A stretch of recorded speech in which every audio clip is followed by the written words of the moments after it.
I get asked at least a dozen times a week, is it okay if I blank? Insert whatever you want to.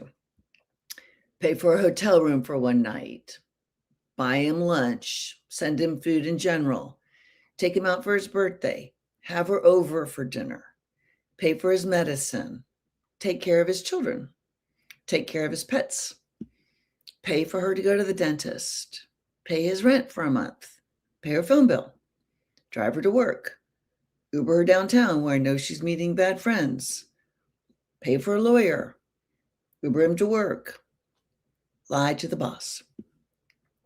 There are endless questions and they're coming at us constantly, and clients are just agonizing over them.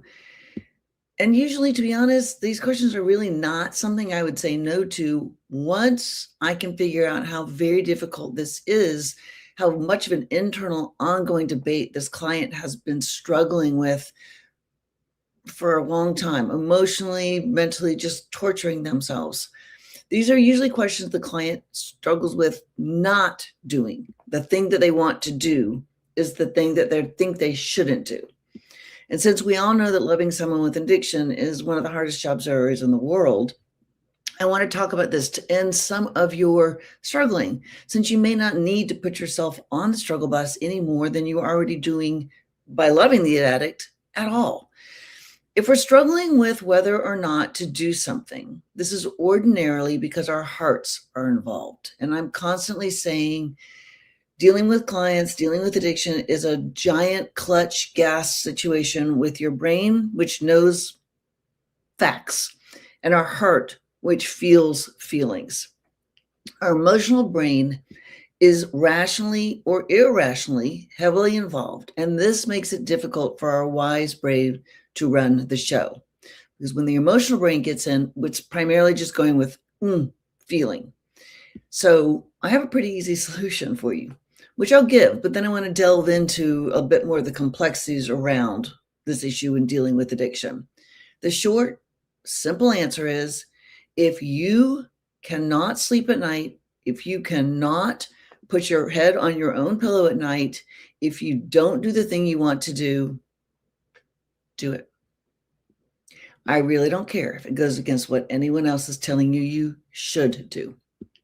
If you need to do it for yourself, for your heart, do it. The guiding tenets should be, can I live with the outcome if I do it?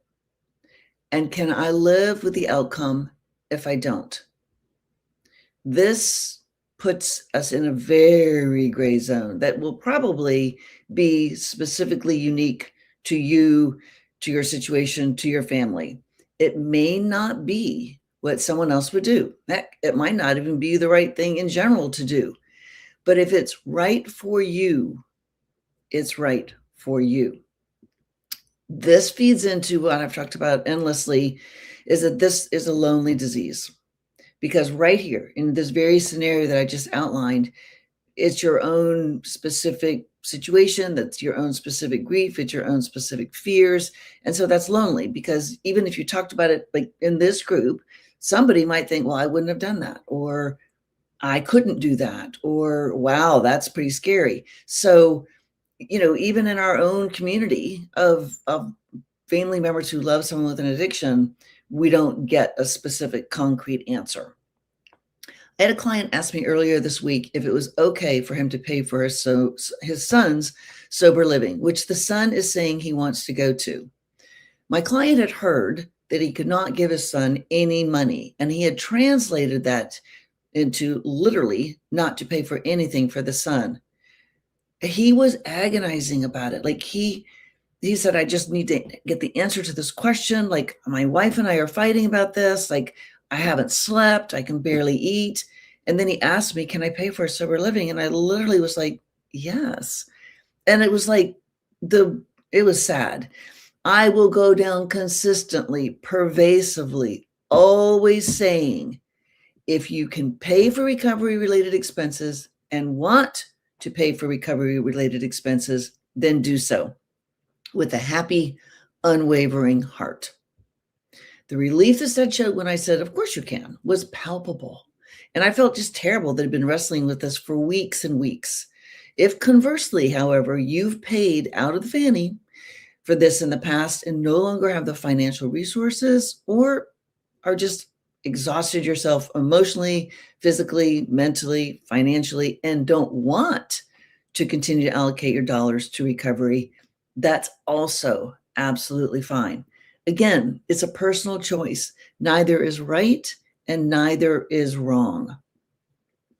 If you don't want to pay for something and you feel solid about it in your heart, then that's the right thing to do for you.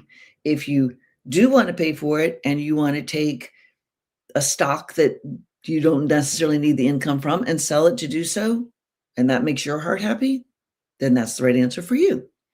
Let's talk about just for a second what I'm calling immediate needs, because the addiction in general operates under the immediate need philosophy. It does not operate with the thoughts of consequences, truth, or ownership. It functions under I need to continue to use. I need to acquire, procure, use, and protect myself. And myself meaning the disease. This means the addiction. The entity of addiction will say anything in order to survive. It will therefore, this is important, prey on our emotions and our hearts to make sure that it not only lives, but thrives. So listen to that. The entity's sole job is to get, procure, use, have drugs, and it will do anything, say anything, because it's an immediate need. Doesn't really think about consequences, doesn't really worry about the future. In fact, will lie to them about consequences in the future. It will lie to them. Consequently, it has endless immediate needs. Immediate needs can be things like, you'll hear these kind of comments. I don't have any money for food. I don't have any rent money. I need you to lie to my boss about why I'm not at work. I need to go to rehab, as in the case I talked about a minute ago. I need you to pay for my lawyer. I need you to pay my car insurance.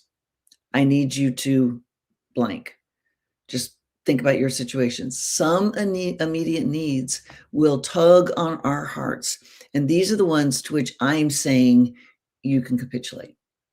When your heart is tugged and you can't stand the tug, drop it. Don't tug with it. Just follow your heart. Some of them, however, some of these immediate needs are ones that could, if not met, facilitate the change that you and your loved one needs.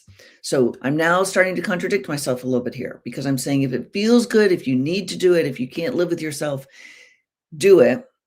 But now I'm trying to get you to listen to, can I just for a second get out of my emotional mind and go to my wise mind and think, could this, if I don't meet this immediate need, or I don't meet it endlessly, which we'll talk about in a second, could it be the one that will facilitate the change?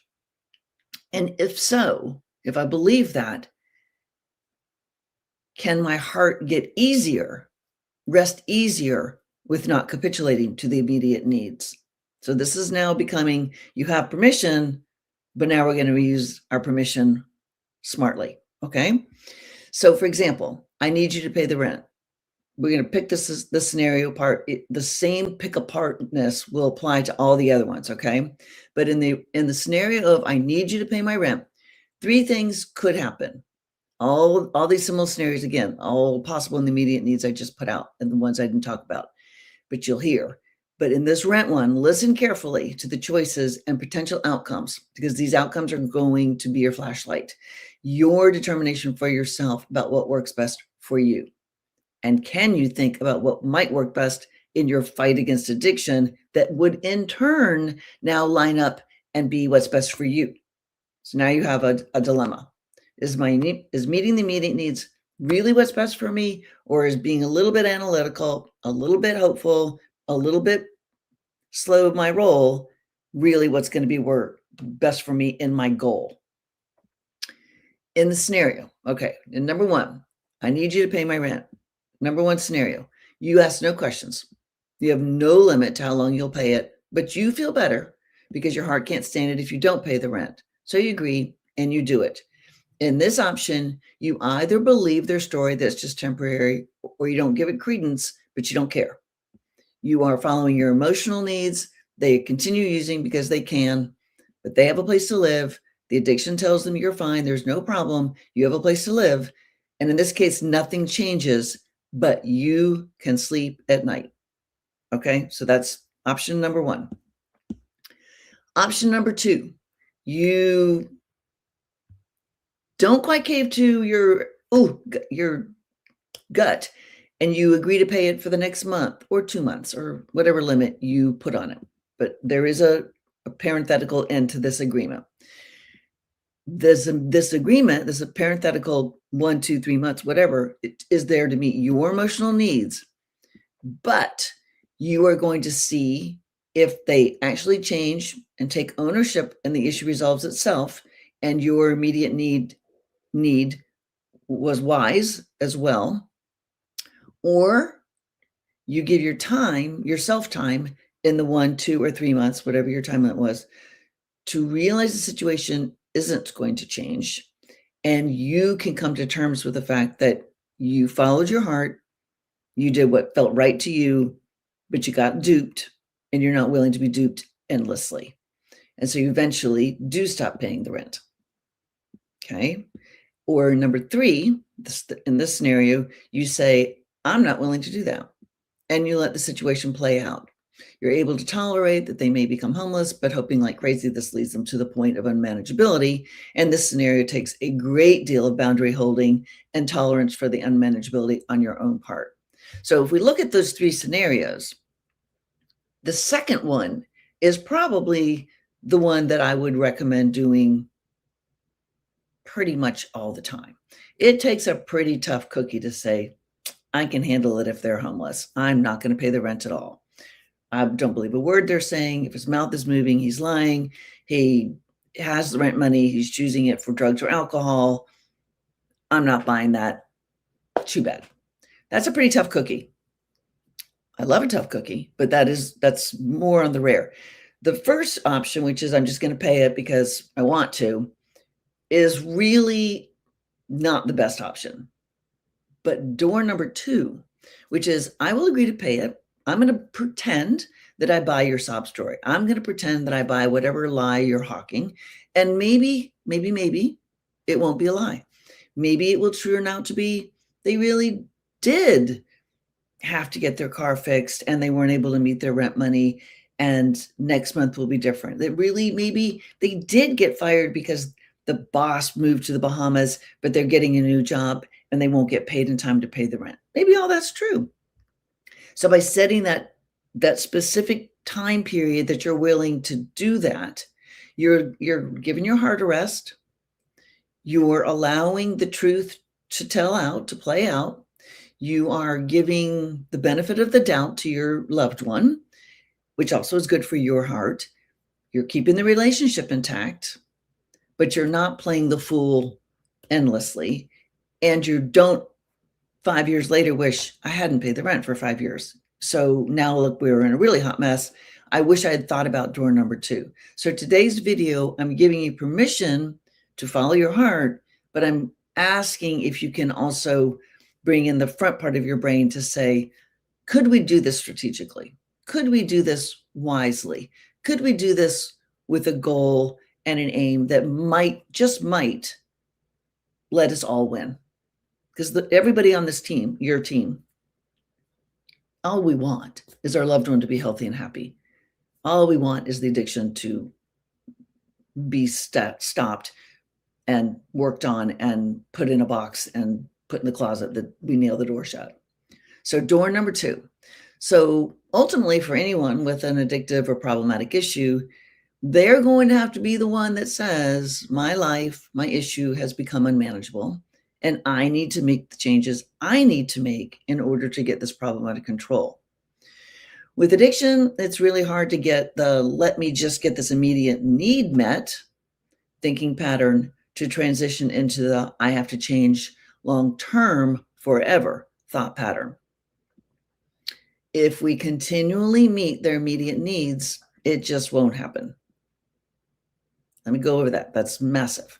If we continually meet their immediate needs, it just won't happen. It's not mentally possible. And remember, addiction is a brain disease, so it's mentally not allowing, if we make their continual needs met, to be possible. So if your heart just can't tolerate saying no, then you have to come to the understanding that your loved one isn't going to change, and you have to learn to tolerate and accept the addictive behavior that will most likely continue. And that's an okay stance. I have had many clients in the past who've said, I cannot rock the boat for my own personal needs. I cannot rock the boat. I can live with my child, my spouse's ongoing addiction. I have lots of clients right now who are like, my children, adult children, are not aware there's a problem in their home. He hides it from them very, very well. I have not addressed it to the children, and we all go on without him. But everyone chooses. I don't. I know the truth as the wife, but my children around me, our friends and neighbors, our extended family, they all believe that he just has a chronic illness that makes him just feel nauseous a lot, and so it's easier for him to not participate. They believe that story, and I don't have the nerve ability to say that's horse hockey. He is like massively addicted to opiates. So again, this is an okay stance if this is sort of where you are in your comfort level. It may not be ideal on paper, but for you, it's the best scenario. This goes back to, have you thought about the outcome if you meet the immediate need, and if you don't meet the immediate need? Do you have the ability to access that non-emotional part of your own brain in these issues? And can the wise mind and the emotional brain in your head live together in harmony? That's a big one. If they cannot, if they just can't, then I say go with the emotional part, because that's going to keep you regulated. That's going to keep your own boat balanced, because if we're emotionally dysregulated, we don't live well, period. At the end of the day, we have to live with ourselves and our decisions and how that sits in our hearts and our relationships with ourselves. So is it okay to provide for our loved one if we need? It is okay, to provide for our loved one if we need to do it for ourselves. It may be better not to if we can see the positive potential in not resolving an immediate need, and we can simultaneously tolerate the negative outcome for our loved one. Beyond Boundaries, the course that Kim and I created, is a really good way for you guys to come to terms with the stance that you choose for today that's going to follow your immediate needs and follow your emotional brain. You can always change your stance, just as you can always stick by it. Either way, it's pretty important for all of us to feel at peace and shift our focus from external to internal. That's the point of this video. It's the point of Beyond Boundaries. It's the thrust, seriously, of our whole practice. Is hope for families is not hope for addiction. It's hope for families, so that we can help you guys come to terms with it, figure out what your relationship is with addiction, what your relationship with yourself as it relates to addiction truly is. And that's our goal, is to help you with this. So I hope that this video has spoken to you. If you feel like you need to work on a shift, then check out the link in the description for Beyond Boundaries and give yourself the gift of peace. If you don't have it, give yourself the gift of acceptance, forgiveness, and possibility for yourself.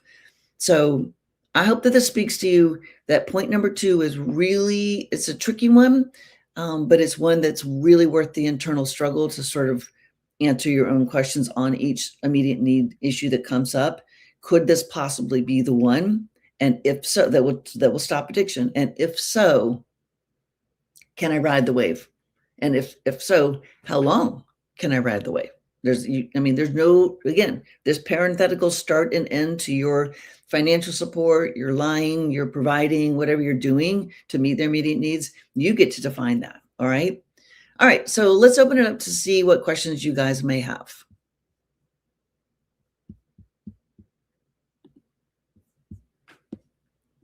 Any questions, Breeze? A no question day?